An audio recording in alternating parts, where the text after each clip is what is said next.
There we go.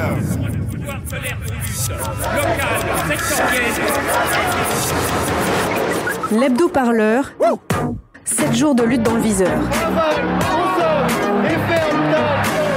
Cette semaine, dans l'hebdo-parleur, d'un côté, il y a les premiers de cordée, de l'autre, les premiers de corvée.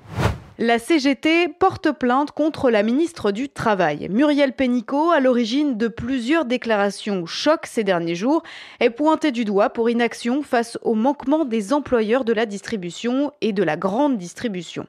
Des caissières qui travaillent sans masque, sans gants, sans aucune mesure de filtrage des clients à l'entrée des magasins sont exposées à une contamination au coronavirus et elles continuent pourtant de travailler dur. Les autres petites mains qui font tourner la société aussi et pour l'instant sont payées en tweets présidentiels de remerciements et en bouquets de fleurs. L'équipe de l'hebdo-parleur a voulu rafraîchir la mémoire des luttes de ces secteurs qui réclament à grand-peine et depuis longtemps considération et rémunération à la hauteur de l'importance de leur rôle dans la société. Cette semaine, les petites mains vont se soulever sous l'impulsion d'un mystérieux personnage au masque d'Anonymous. Ni pause, ni goutte renversée. Ni régurgitation. Connaître, c'est du brutal. Putain, 22h déjà les mecs. Ouais, laisse tomber, je suis complètement faite là. Je vais me coucher comme ça, je serai la première à la caisse du Carouf demain. Vous imaginez même pas la queue pour recharger le bac à bière. Oh non, pas déjà. Non, mais si c'est l'heure, j'ai un cours d'économie de l'effondrement sur Open Classroom demain. Je peux pas manquer ça. Ouais, ciao, bye bye. Ok, salut. Salut. Il me reste encore la moitié de la bouteille du Zubrovska. On peut pas s'arrêter en si bon chemin vers la cirrhose, non? Ouais, mais on fait quoi? On va troller un peu sur Omegle, non? C'est pas un truc de cul, ça? Fais-moi confiance. Bonjour. Êtes-vous en quête de moments palpitants dans cette période pleine d'opportunités? C'est bien ce que je pensais, ça. Y a que des trucs de cul sur ce genre de site. Vous avez l'injure homophobe à la bouche et le mépris au fond de l'œil. Mais c'est au cœur de la nuit qu'on reconnaît les hommes virils et véritables. Retrouvez-moi, à minuit ce soir, au bas des tours de Gallieni. Mais pourquoi faire? Faites preuve de courage, et je vous donnerai quelque chose d'unique. Le couvre-feu de code bleu des mers du Sud est actuellement en vigueur. Pour votre sécurité, restez chez vous.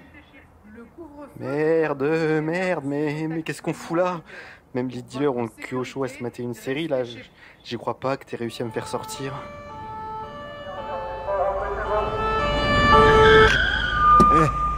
Mais qu'est-ce que je vois là? Des volailles de Gaulois au rayon Kinder Bueno? Bah alors, mes petits poussins, on veut prendre la place des gros dealers pendant le confinement? Allez, dos au mur, jambes écartées. Mais non, pas du tout, Chut, tais-toi toi, ou je te fume comme un saumon. Disons la triste histoire de la mort des rois. Les uns déposés, d'autres tués à la guerre, d'autres égorgés en dormant, tous assassinés. Eh merde! Encore un costumé qui a raté Mardi Gras? Casse-toi, pauvre con.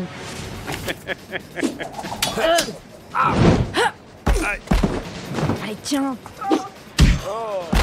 Sale gauchiste. En fait, de rois, voilà plutôt les pathétiques bouffons de Jupiter, s'adonnant à leur vice favori, maltraiter les masses à coups de trick. Mais merci, mais vous êtes qui?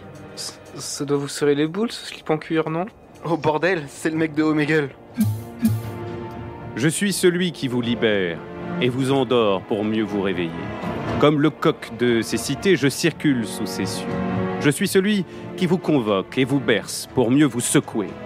Vous pouvez sans acclamer m'appeler C, car de Calembredaine je ne consomme point. Venez, car dans mes conjurations et mes complots, vous allez m'accompagner.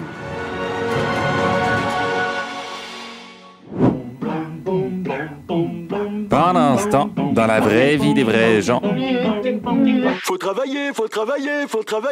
On va rejoindre le président de la Fédération du bâtiment, Jacques Chanu. Vous vous êtes senti bien visé par ce coup de colère de la ministre du Travail ce matin? C'est le moins qu'on puisse dire. Je vais être très direct avec vous, ces propos sont absolument écœurants. Écœurants parce que nos artisans et nos entrepreneurs vivent l'enfer depuis 48 heures. Ils sont contraints, de par l'incohérence d'un discours et d'un comportement de l'État de manière globale, avec des retournements permanents. Ils sont les victimes de la situation. Ils sont en train de se faire un harakiri économique parce qu'ils se doivent de fermer, à la fois, bien sûr, pour essayer, tant qu'on n'a pas de nouvelles mesures, de nouvelles procédures pour mettre en sécurité nos ouvriers sur les chantiers, et d'avoir des approvisionnements de matériaux à peu près constants. On est bel et bien obligé de fermer et on vient de se faire reprocher de ne pas avoir un comportement civique, mais de qui on se moque.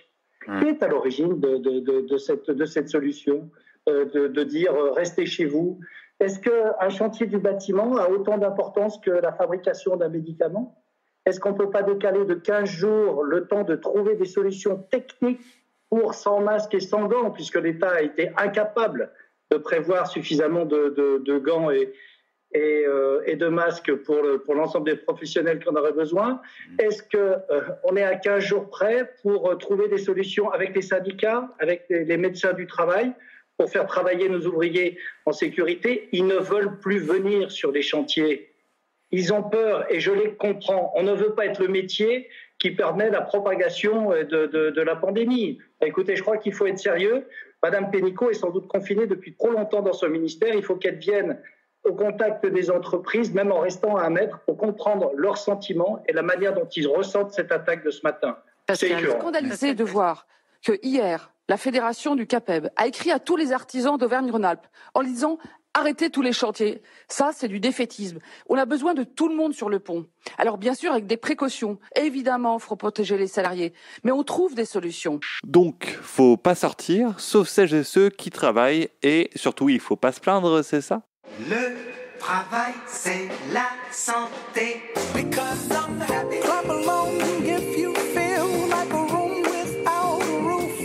La priorité du gouvernement... Avant même d'avoir commandé le moindre masque. La priorité, donc, c'est de sauver l'économie française.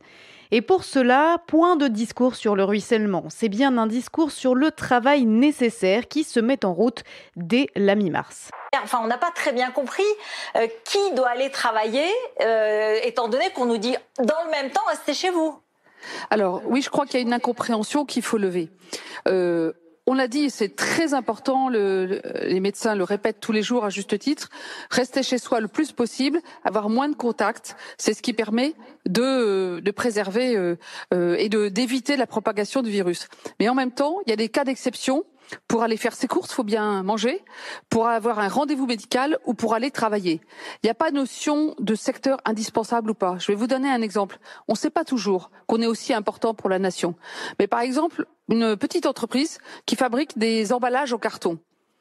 Elle va se dire, est-ce que j'ai un rapport avec tout ça? Oui, mais peut-être que l'emballage qui est produit là par les ouvriers va servir à emballer les gels qui vont être amenés à l'hôpital ou le sachet en papier qui va permettre à la farine d'arriver chez le boulanger. Ok, merci Muriel pour le cours d'économie niveau CE1, ça fait plaisir.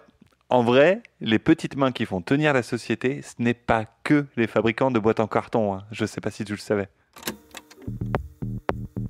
Dans mon village, il y a une usine dans l'agroalimentaire. Cette ouvrière y travaille depuis une dizaine d'années. Dis de rester chez moi, moi je veux bien.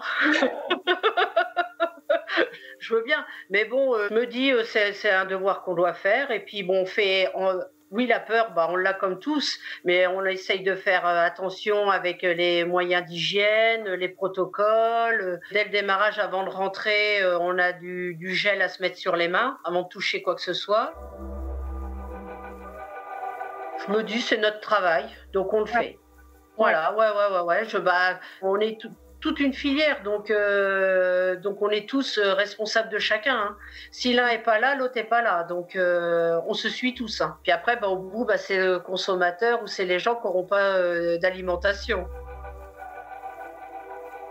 Salut à toutes et à tous, chers amis, c'est Anas. Je fais cette vidéo parce que je souhaite lancer un hashtag pour que vous puissiez témoigner de la situation que vous êtes en train de vivre aujourd'hui autour de cette crise sanitaire, cette épidémie de coronavirus, et notamment pour dénoncer le 2 poids 2 mesures entre les belles paroles gouvernementales, cette poudre de perlimpinpin pour citer Macron, et la réalité du terrain. Moi, ça fait plusieurs jours que je reçois des dizaines et des dizaines de messages de camarades travailleuses, travailleurs dans différents secteurs. Je peux vous citer notamment les chantiers navals de Saint-Nazaire, où il y a des camarades qui continuent des milliers à travailler en fait pour construire des bateaux de croisière, des camarades dans l'aéronautique, dans la sous-traitance pour Airbus qui fabriquent des rivets, et on peut se poser la question 3 secondes de la nécessité vitale pour la population de fabriquer des rivets ou des bateaux de croisière dans cette période-là. Et ce n'est pas tout, il y a des milliers et des milliers de travailleuses et de travailleurs chaque jour qui continuent à aller travailler dans des entreprises sous la pression patronale en fait. Comme on dit, il y a cette fameuse expression, nos vies valent plus que leurs profits. Et oui, nos vies valent plus que leurs profits, sauf qu'aujourd'hui, il y a énormément de patrons qui continuent à vouloir, malgré la situation, faire du profit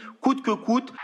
J'ai 52 ans, je suis hôtesse de caisse et d'accueil dans un supermarché. Je fais ça depuis 20 ans.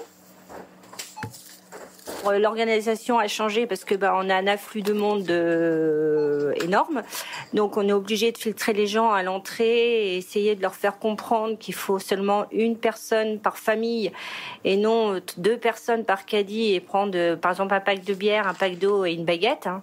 Leur faire comprendre qu'il faut venir le moins souvent possible, de faire les courses pour la semaine, c'est pas obligé de prendre pour le mois, mais au moins pour la semaine, qui s'organise, c'est quand même pas compliqué. Les horaires qu'on changé de façon à nous protéger, nous, parce que comme on a beaucoup de monde, on a aménagé les horaires. Celles qui font de la mise en rayon embauchent plus tôt le matin de façon à mettre plus de marchandises avant l'ouverture du magasin. Nous, en caisse, on a mis des plexiglas pour nous protéger des clients. Entre chaque client, on prend du gel hydroalcoolique. Et une fois par heure, on va se laver les mains avec du savon dans notre salle de pause. Qu'est-ce qui a changé encore ? Le comportement des gens. Il y en a qui sont agressifs parce qu'ils disent que s'il y a la queue, parce qu'on n'est pas ouvert assez longtemps. Il y a quand même des gens qui nous remercient d'être ouverts, d'être là pour eux. Ça fait très plaisir. Il y a même une des clientes qui nous a offert des fleurs pour qu'on les mette à l'accueil pour nous remercier. Il y a quand même des gens qui pensent à nous. Les gens sont beaucoup plus ouverts et beaucoup plus gentils avec nous. Ils prennent plus attention à nous. Ça nous fait chaud au cœur à nous parce qu'on dit au moins on travaille et on est récompensé vis-à-vis de ça. Enfin, les gens nous disent merci, ça nous fait du bien, quoi. On va pas au boulot pour dire ouais, faut que j'aille au boulot, ça nous fait quand même plaisir. Ça nous met un peu plus de baume au cœur d'aller travailler dans ces conditions-là. C'est nos clients réguliers, on va dire, ceux qui viennent souvent, des petits papis, des petites mamies qui viennent régulièrement, si ça on l'avait.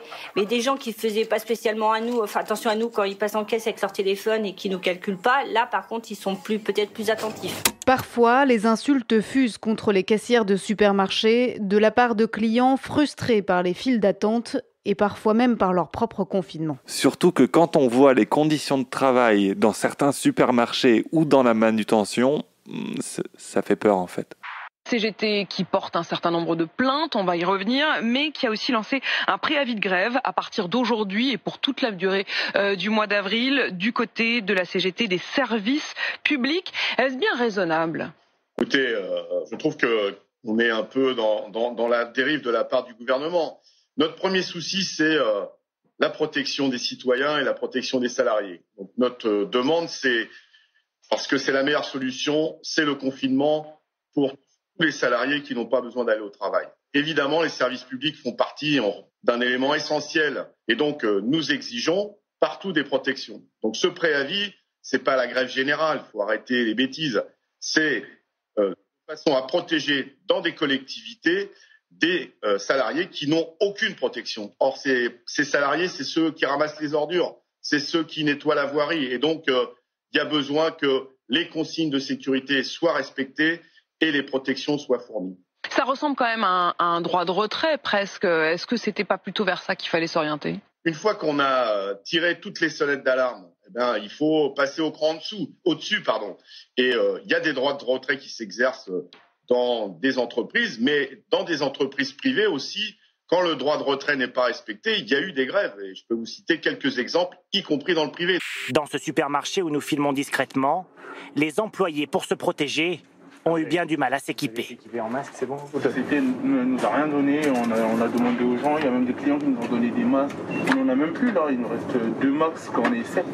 Je trouve qu'on le mérite, mais que ce soit nous, que ce soit les soignants, enfin voilà, tout le monde, ceux qui travaillent en ce moment, je pense qu'on mériterait financièrement d'avoir un petit bonus. Quoi. Oui, une reconnaissance, oui, voilà. Ouais, se dire que voilà, on n'a pas fait tout ça pour rien, on n'a pas eu peur, on n'a pas eu la boule au ventre pour rien en allant travailler, on ne s'est pas stressé pour rien. Parce que ça, les gens ne le voient pas, mais effectivement, c'est tout un stress. C'est pas physiquement qu'on est fatigué, parce que voilà, le boulot on le connaît.